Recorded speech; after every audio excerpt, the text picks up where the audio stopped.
Assalamualaikum warahmatullahi wabarakatuh. Selamat siang kepada teman-temanku sekalian kelas 6C. Semoga kita diberikan kesehatan selalu. Amin ya rabbal alamin. So, kita dari kelompok 4 bioteknologi akan mempresentasikan apa yang telah kami cari, yaitu jurnal bioteknologi tentang pengembangan biskuit dari tepung ubi jalar atau Ipomea batatas dan tepung jagung Z-Mais fermentasi.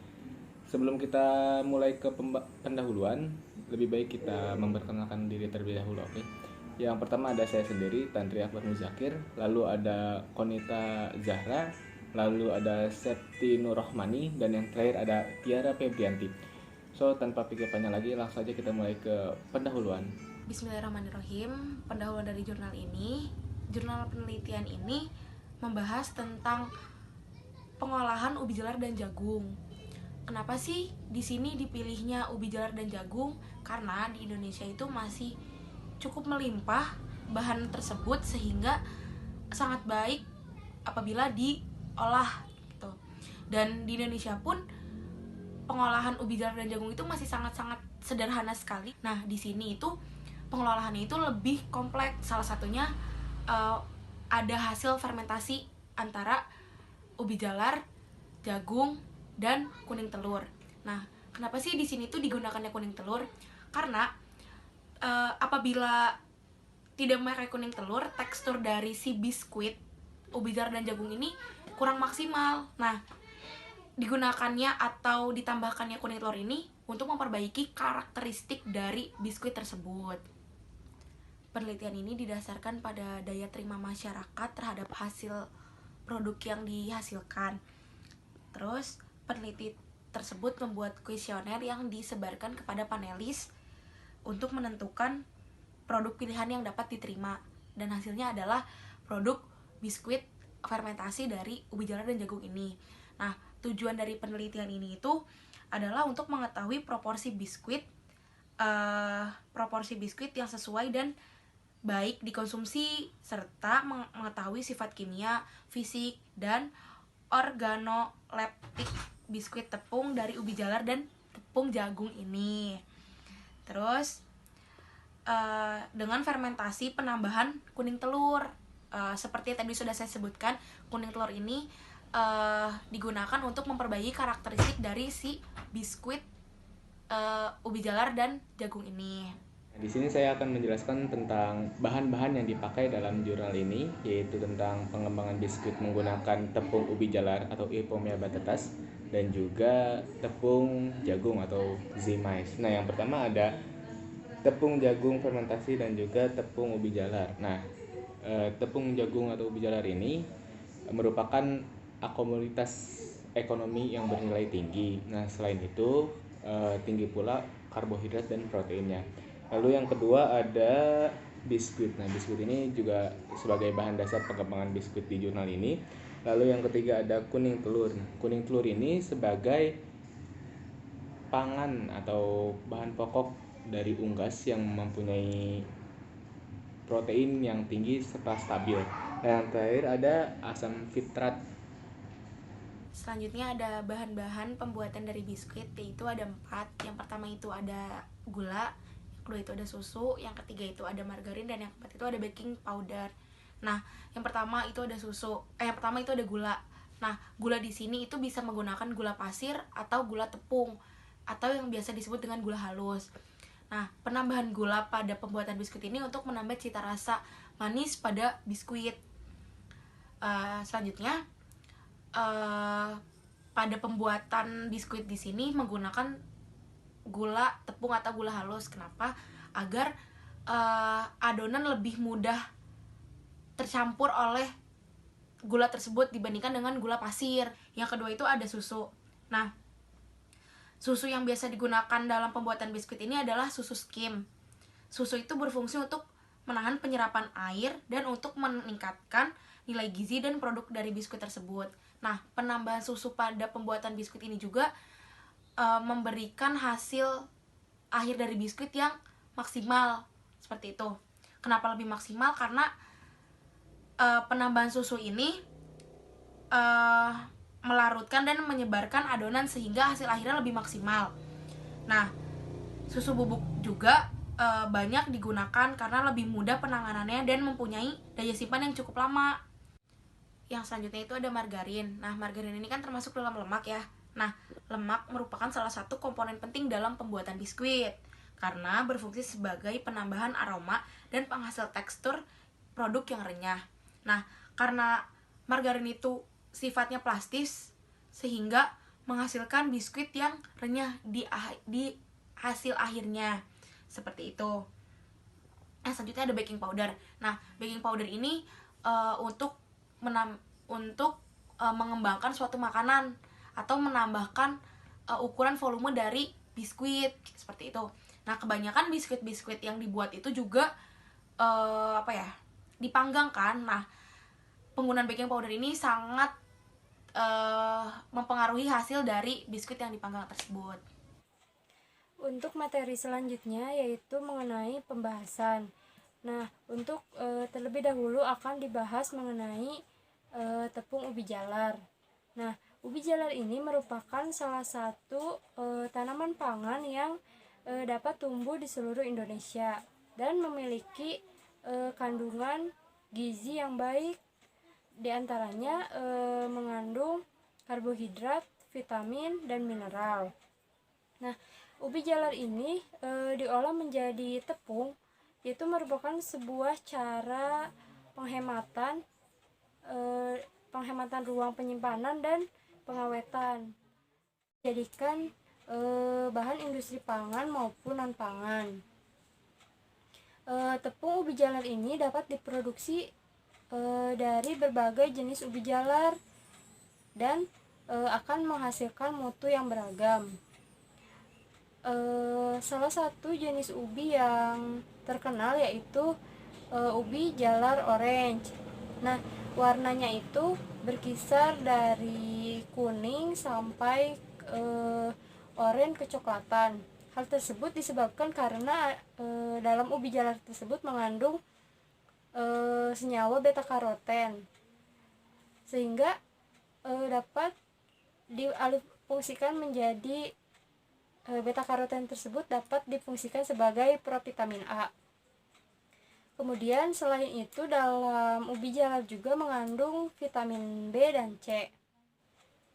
Penggunaan ubi jalar sebagai bahan baku pembuatan kue ataupun biskuit dapat dilakukan secara 100% sebagai pengganti tepung terigu.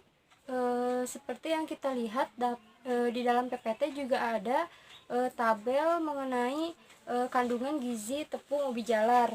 Nah, di sini ada komposisi kimia dari tepung ubi jalar yaitu air 7%, protein 5,12%, lemak 0,5%, abu 2,13%, karbohidrat 85,26%, serat 1,95%, dan kalori 366,8%.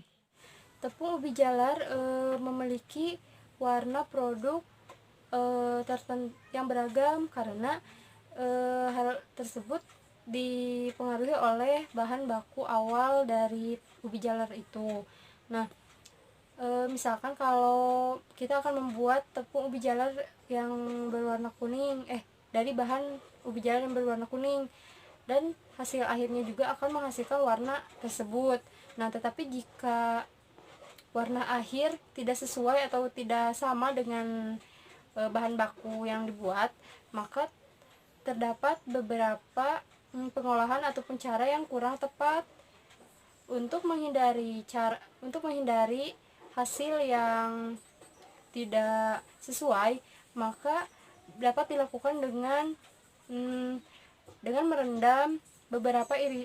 merendam irisan ubi jalar dalam sodium bisulfit 0,3% selama 1 jam, maka hasil yang didapatkan akan baik karena si sodium bisulfit ini dapat menekan reaksi pencoklatan non-enzimatik yang dapat mengakibatkan kerusakan protein karena asam amino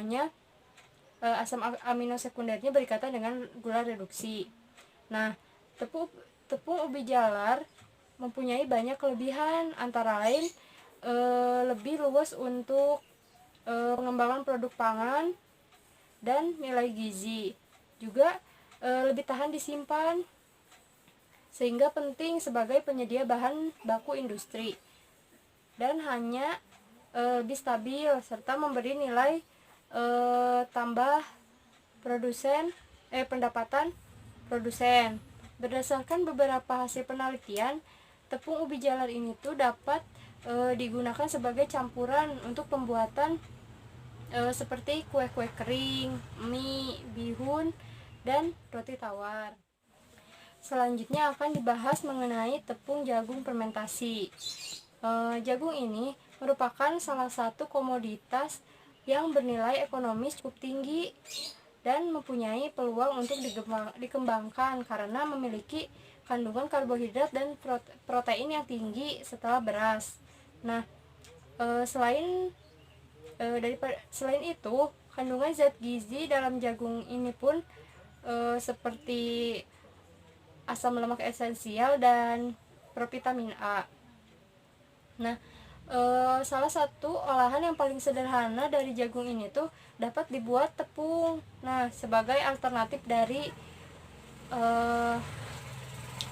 produk setengah jadi yang dianjurkan, karena lebih tahan disimpan dan lebih mudah dicampur ataupun dibuat komposit. Tepung jagung dapat diolah menjadi berbagai makanan sebagai bentuk pengganti dari terigu. Jagung kuning maupun putih dapat diolah menjadi tepung jagung, hanya saja yang membedakan yaitu dari hasil pengolahannya. Warnanya akan berbeda karena bahan yang digunakan juga berbeda. Jagung mengandung senyawa anti nutrisi, salah satunya yaitu asam pitat. Nah, asam pitat ini dapat dikurangi kadarnya dengan melakukan fermentasi. Pada produk-produk berbasis serealia, kacang-kacangan, umbi-umbian, telah banyak dibuktikan bahwa fermentasi itu dapat merupakan salah satu cara pengolahan yang dapat meningkatkan nilai cernapati dan protein, sehingga produk tersebut dapat dikonsumsi oleh orang-orang yang rentan organ pencernaannya seperti orang sakit, anak-anak, dan bayi. Hal tersebut terjadi karena mikroba tersebut bersifat katabolik atau memecah komponen-komponen yang kompleks menjadi zat-zat yang lebih sederhana sehingga mudah dicerna. Daya cerna protein secara in vitro pada OGI 20% lebih tinggi daripada dibandingkan tepung jagung biasa karena adanya enzim proteolitik atau dihasilkan oleh bakteri proteolitik. Selama proses fermentasi, mikroba yang tumbuh itu diduga menghasilkan enzim pitase dalam jumlah besar. Nah, pitase ini tuh merupakan kelompok enzim fosfatase yang mampu menghidrolisis myo-inositol. Enzim ini dapat dihasilkan oleh mikroorganisme, bakteri, jamur, atau yeast. Beberapa tanaman yang dapat menghasilkan pitase diantaranya jagung, padi, kedelai, dan kapas. Sekian pemaparan dari saya, selanjutnya akan dilanjutkan oleh saudari Konita. Bismillahirrahmanirrahim. Di sini saya akan melanjutkan hasil dan pembahasan yang sebelumnya telah dibahas oleh Tiara Febrianti. Nah, di sini saya akan membahas tentang asam fitat, kuning telur, dan biskuit. Apa sih yang kalian ketahui tentang asam fitat? Nah, asam fitat ini terbentuk dari unsur fosfor atau P yang terdapat pada sereal, legum, dan polen. Nah, kandungan asam fitat ini mencapai 50-80% dari total keseluruhan unsur fosfor. Nah, adanya kandungan asam fitat ini menyebabkan beberapa mineral dan protein tidak terlarut dan kurang diserap oleh usus manusia. Nah, asam fitat ini membentuk beberapa mineral seperti V, P, Fe, Zn, Mg, protein, dan asam amino. Di antara tanaman sereal lainnya, jagung memiliki kandungan asam-fitat yang cukup tinggi, yaitu 0,83% sampai 2,22%. Nah, asam-fitat ini sangat tahan terhadap pemanasan selama pengolahan. Namun, proses fermentasi menyebabkan berkurangnya asam-fitat, bahkan menghilangkan kadar asam-fitat itu sendiri. Nah, pengurangan itu dilakukan untuk meningkatkan daya cerna proteinnya. Nah, selanjutnya kuning telur atau telur. Kalian pasti udah nggak asing sama yang namanya telur. Karena telur itu merupakan bahan pangan yang berasal dari ternak unggas yang memiliki gizi yang cukup tinggi, khususnya protein yang tersusun dari asam amino yang lengkap dan seimbang. Nah, lemak kuning telur ini tuh terdiri dari fosfolipid yang berfungsi sebagai agen pengemulsi dan pengaerasi. Kuning telur dengan kandungan lemak 33% yang terdiri dari 41% trigliserida, 18,5% fosfolipid, dan 3,5% kolesterol. Nah, penambahan kuning telur ini berfungsi untuk memperbesar volume, memperbaiki tekstur, menambah protein, dan menjaga kualitas dari biskuit tersebut. Nah, kuning telur ini tuh dapat menghasilkan biskuit yang lebih empuk dibandingkan dengan pemberian telur secara keseluruhan atau utuh. Karena kuning telur ini tuh memiliki daya pengemulsi.